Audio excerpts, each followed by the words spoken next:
Most businesses only focus on growing and expanding, and they give little to no attention to their exit strategies until after exit is staring them in the face. Learn here at Boosting Business Value, brought to you by Blue Sky Business Resources. You'll discover how to shape a more durable and saleable business, and how to implement a powerful, well-planned, and rewarding exit. Join Dr. David Gruder and Jason Tuzinkewich as they deliver actionable tips for lower middle market company owners, executives, and their trusted advisors. Find out where your business currently stands, how you can meet your revenue objectives more reliably, and how to grow your venture to the next level, all with a smooth and fruitful exit in mind. Here are your hosts, Dr. David and Jason. Welcome back. In this episode, we're going to look at some familiar questions from an unfamiliar angle. We're going to take the perspective of team members who are facing an M&A transaction instead of the owner who's selling. And the big questions we're going to address are, how do you manage M&A anxiety? What questions do you as a team member need to ask? And how do you discover those answers and take action? So for those of you who are new to the Boosting Business Value podcast, my name is Jason Tuzinkewich. I'm the Chief Operations Officer for Blue Sky Business Resources. And with me, as always, is my friend and co-host and partner in crime, Dr. David Gruder, Blue Sky's Business Lifecycle Exit Planning and Post-Acquisition Psychologist. Welcome, David. Good to see you again. Oh, thank you, Jason. Great, as always, to be with you. Let's get this baby rolling. Let's start off with the big question of what the devil is team M&A anxiety in the first place. And there are basic questions that are going to fuel what we're going to deep dive into in this episode. But those two basic questions related to M&A anxiety on the part of team members are, first of all, do I want to stay after the sale? And if so, will I be able to stay? Or do I want to leave after the sale? And those are the big basic questions that each team member is going to need to answer for themselves. And so we're going to be discussing how to go about answering those questions. But why don't you go deeper, Jason? Yeah, absolutely. And those questions seem so simple on the surface, but the implications are huge, right? It's not just an implication for your own personal life as you make those decisions, but it impacts your family, it impacts the business that is undergoing a transaction, your teammates and friends. So let's take this really seriously, because the weight of those implications can definitely add additional anxiety and stress to the complexity of an already unnerving situation. And some of those underlying questions that provoke and create the anxiety around making these decisions are questions like, what will this sale look like for the company, for me as an individual, for my team? And do I want to be a part of that change?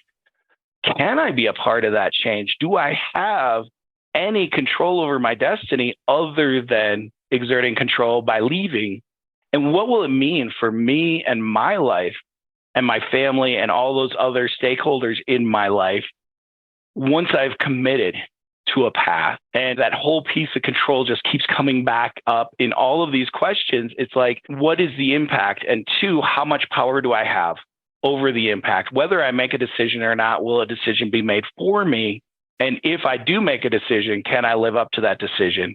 And then finally, once I've made a decision, how do I communicate that to the people around me in a productive and not destructive way to make sure that I can help facilitate mutual success in the decision that I've made? So with all of that said, let's dive right into the big challenges. And as we see it, we can break it down to four really key big challenges that need to be taken into account when you're trying to overcome this anxiety. And we know that anxiety and stress foster bad decision making. So let's create this framework of understanding, recognizing, and naming challenges so that we're better equipped to tamp down those emotional barriers to good decision making and open up the floodgates to productivity and success. And the number one thing, and this is going to be the big skeleton in the darkest closet, is that innate fear of the unknown. The less we know, the more our imagination will create terror. And so that's going to be the first and the biggest and the darkest challenge to face and name, is recognizing that I don't know a whole lot. And that is causing the worst case scenario to become prominent in my brain.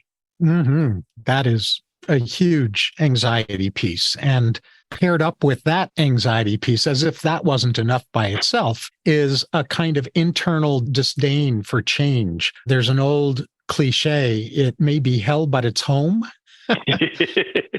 And what I often refer to it as is status quo addiction, where whatever we've gotten used to is what we then are often inclined to keep supporting even after it's outlived its usefulness. And this is a kind of misapplication of a really important part of being human, which is our incredible capacity to adapt. And the golden side of adaptation is that when we adapt in useful ways, we become more productive, more involved, more passionate, more purpose-driven, things along those lines. The shadow side of our tendency toward adaptation as human beings is that if we don't watch ourselves, we'll adapt to the unacceptable, and then we'll support ourselves having adapted to it. So when there's disdain for change, which is really about not trusting our ability to keep growing and keep transforming in the face of the unexpected or unanticipated or even undesired, this is a really big fear that a lot of people have that causes paralysis, and either paralysis that people get stuck in or paralysis that people rebel against by becoming impulsive in their decision making. I love that you showed both sides of that coin, Doctor. That's great. And I think we can all relate, both personally and within our sphere of friends, to people that have gotten stuck in an environment that isn't conducive to joy. And from an outsider, it's so easy to see the two steps to the left that it would take to get out of it. But for the insider, that inertia is so strong that you stay stuck. And, I know I've been there at times in my life as well. So I appreciate you bringing that up and showing both sides of the impact. I know that firsthand, of course. Both sides of that. Yeah, I love it. And all of this fear of the unknown and this disdain for change, one of the problems that really kind of amps up this anxiety is the fact that you're not going to achieve full transparency. You're not going to be able to have all of your questions answered about what the future will look like post-closing. It's just not plausible. There are confidentiality issues, as well as there's just a time constraint, and nobody knows the true nature of what the future is going to bring. So how do you bridge all of those anxiety-inducing compounding elements to get yourself as much information as possible, gain clarity, if not transparency, and be able to be well informed to tamp down some of these things? And I think that is a tricky situation to be in, balancing between how much information is reasonable to expect that I can use to gain comfort and some sort of sight forward, and how do I deal with the elements that I cannot expect to know fully? Mm-hmm. Well said. And then compounding things even further is the fourth of the big challenges. There's more? Oh, if you're not anxious enough, just wait. We'll really make you anxious. The fourth of the big challenges that we want to touch on that have to be addressed in order to reduce team member M&A anxiety is about autonomy and control. And so the autonomy piece is that part of our wiring as human beings has to do with our free will. And free will translates into personal freedom. That's about autonomy. How do I be the sovereign of my own life? And where that really comes into play is when we feel like we're out of control with choices that are being made that are going to impact us, such as a choice to sell a company that we work for. If we're not the owner of the company, we probably have very little control over whether or when the company we work for is going to be sold. And so when we have our drive for autonomy and we don't have control over certain decisions that are going to impact our self-sovereignty, that brings up a huge amount of anxiety. And there's a term for that form of anxiety, and it's called authority shadow, meaning that when we have uncomfortable or ineffective relationships with people who are in leadership positions or decision-making positions, we will channel that discomfort either by shutting down and becoming yes people and just simply pretending to be compliant when we're really not, or by attacking people who are the decision makers, throwing arrows at them simply because they're decision makers, or by trying to do sidesteps around the system, kind of passive aggressively.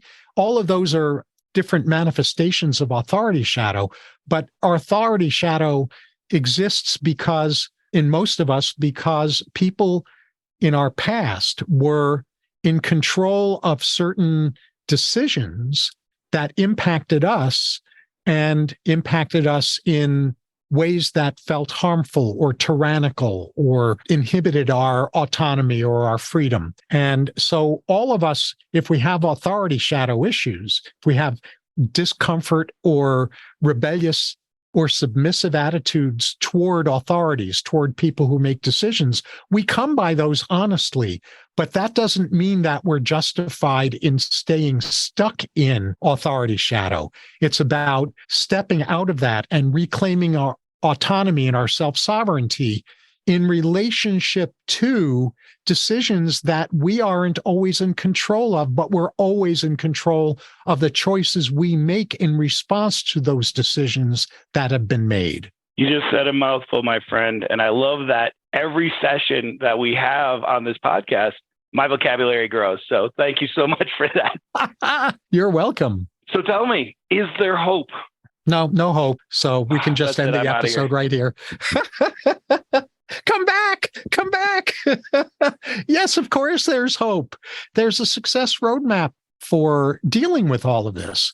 And it's got a couple of components. We're going to unpack them one at a time. And the first component of the success roadmap for dealing with M&A anxiety is the autonomy piece. It has to do with us getting clear, us utilizing a potential sale of a business that we work for as a really important opportunity for us to reassess what our career dreams are, what our purpose is in being part of the workforce, and to recognize that we have far more power than we think in terms of if we make a decision to stay, because a good workforce is really hard to come by. And any sophisticated buyer of a business knows that. So if we decide that staying is in line with whatever our career dreams are that we get to revisit and either reaffirm or modify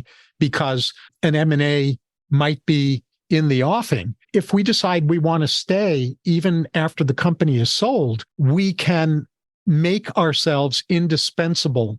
And if we do that because we want to stay, it's really likely that we'll be retained if that's what we want to be, because a good workforce is so hard to come by. Beautifully stated. And to give you a little reciprocity on the vocabulary learning, I have a term for this. I like to call it the kick in the pants benefit. And what happens is people always want control, but as you described earlier, this desire for control sometimes bleeds itself off in negative ways because you haven't taken the time to determine what you really want. You're just reacting. And so this change gives you that kick in the trousers to think about, before I behave badly, before I react to the situation, let's assess. Let's figure out, what do I really want? And that thinking about what you really want gives you control back. It gives you power, and it gives you the ability then to exert your autonomy in a productive fashion. So I love that taking that assessment is your first step to success in dealing with this anxiety. I love that you're calling this something that I've not heard phrased this way before, a kick in the pants benefit. Well, there you go. You'll find it in a lot of psychological books from here on out. Uh-huh. So we have a psychological disorder now called the kick in the pants benefit disorder, where people are afraid to rise to the kick in the pants. Exactly. It's a type of phobia. Kick in the pants phobia. There we go. There you go. I love it. So once you've decided all of these things, and once you've started to get yourself on a little bit of firm footing because you have this control of knowing what destiny you desire, then you can start shaping it. And the best, most productive way to start shaping it within the confines of considering an M&A transaction and dealing with anxiety is developing and cultivating open and honest communication. And this is going to have to be driven by the team members, because the team members are the village mushrooms, right? They're in the dark and they're fed a lot of. And so they're going to be the ones that are reacting to fear the most. And so if you as a team member step up and you say, well, let's start asking some good questions. Let's start figuring out the bounds of what we can know. And let's ask those questions so that we can have a little bit of clarity and start to gain that vision that we were talking about. But the other side of that is, everybody around you, everybody in the team is dealing with the same anxiety. So there will be a lot of fear-based speculation. And we all know that the unknown is where all the monsters live, right?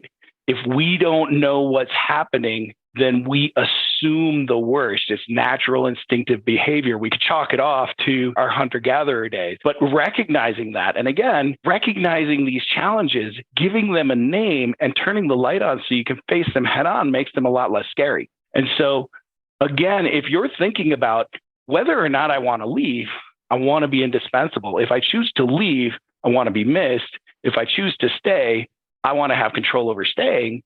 Being a leader in clear, honest, and direct communication, and being the leader that stifles that fear-based pontification amongst the team is the most power that you could ever exert to help your team members, to help your business owner, who probably is a boss that you care for, and to help the success of the organization around you, no matter which destiny you choose. Mm-hmm. So well said. And isn't it a sacred blessing that we get to actually help people with these kinds of questions and to discover their own answers to these kinds of questions? I was at a conference 2 weeks ago, and I was talking about dealing with this exact scenario. And the private equity firm representative that I was talking to, he's like, so what? You have a psychologist on your team? Like, as a matter of fact, we do. My goodness, what a concept. So the third element in our success roadmap has to do with, it's an outgrowth or an outcome that emerges from asking good questions. And that is, once you've got more of a picture of what's in store, then you can really determine whether there is a match or mismatch, or how much of a match or mismatch there is between your dreams and the sale of the business. And so, as you were so beautifully saying, Jason, it's so important for everyone, regardless of whether they're staying or leaving, or whether they know if they're staying or leaving, to get involved in the transition and sale preparation process, so that you really get to know, through getting involved with that and asking the right questions, you get to know how much of a match there is between your career dreams, the kick in the pants benefit that you've gotten because this sale is coming up, and the way that the merger or the acquisition is going to happen. And once you've been involved in that preparation process, then if you think I'm not sure if I want to stay or go, even with the information that I have. That also is an opportunity for you to do something that I have found is far too rarely done by people, which is to envision what your best dreams, career dreams, and M&A match would be based on the information that you've acquired. When I ask people that I mentor, what would your ideal job be if such and such happened? What would your ideal role be? If this sale goes through, what is the role that you would most love to fill? Daring to ask yourself that question internally is a great way of discovering not only whether you want to stay or whether you want to leave, but more importantly, if you do stay, is there an opportunity for you to recraft your role so that it's going to be even more what you want it to be in the post-merger or acquisition process? Yeah, I love that. And this goes back to that kind of control piece. Most sophisticated buyers of businesses are looking for personnel. And if they see an individual who is engaged in the process, who is engaged in success, who is communicating effectively, and then comes to them and says, I have this vision for how I could deliver value to the new company, whether that's a larger whole or whether that's the same company with new growth expectations, the buyer is going to listen. The buyer may not always say, yes, we can do that, but the buyer will listen and they'll be interested and you'll be valuable in their mind because you're already pegged as a proactive solutions individual. Right. They'll listen, they'll be interested, and they'll be impressed. Absolutely. You mentioned, which I love, that people don't do this. And for those of you who have been listening to our podcast and have heard a couple episodes, you're going to start to see kind of this pattern in how we address and deal with success roadmaps. But we also feedback on information we talked about before. This learned helplessness that we talk about a lot is the driver of the inertia we mentioned before, the fear of change, as well as the driver for not believing enough in the value and the reality of envisioning your best future professionally and then going out and making it happen. And so I love that you bring that up, and I love that it feeds off of what we talk about a lot. And I'm really glad that you tied this in explicitly with the learned helplessness issue. It's important. And I think that the more we shine a light on these negative things, the more people can, myself included, recognize it and say, hey, wait, I know what that is. Dr. G gave me a name for that. Now let's address it and move forward, right? As a colleague of mine and friend of mine, David Corbin, says in one of his best-selling books, illuminate the negative, accentuate the positive, instead of eliminate the negative, which is a form of denial. Illuminate the negative, and so that you can then accentuate the positive. Absolutely. You got it. You got to face it, or it will just chase you. Yep. I love that. And then closing the loop on this success roadmap, as we like to do, we like to put a pretty bow on it and make sure that everything is tidied up.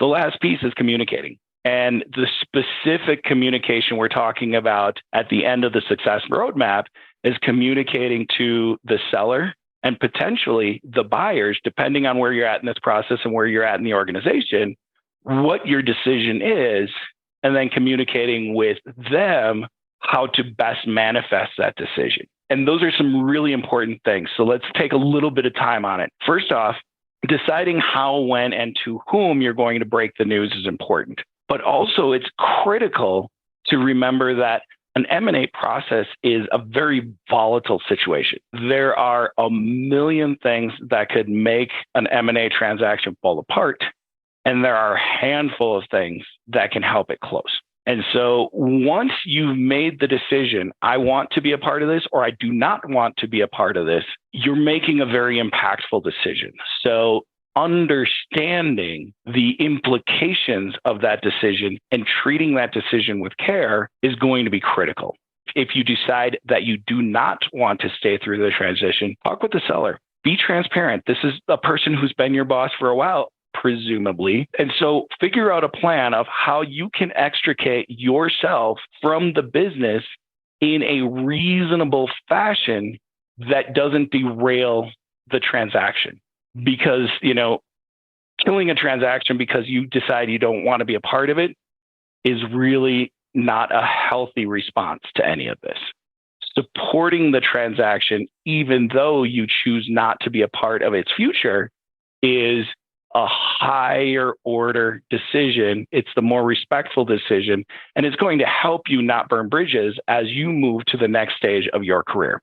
Now, when you decide that you want to be a part of this, communicating with the seller first, your boss first, is still going to be the most important thing. But there's a chance that you could say, not only do I want to be a part, but I have some vision for how I can bring my best self to the new company. Would it be okay to talk with the purchaser about this vision? And if it's a productive, proactive vision, most sellers are going to say, yeah, that actually strengthens the success of the transaction.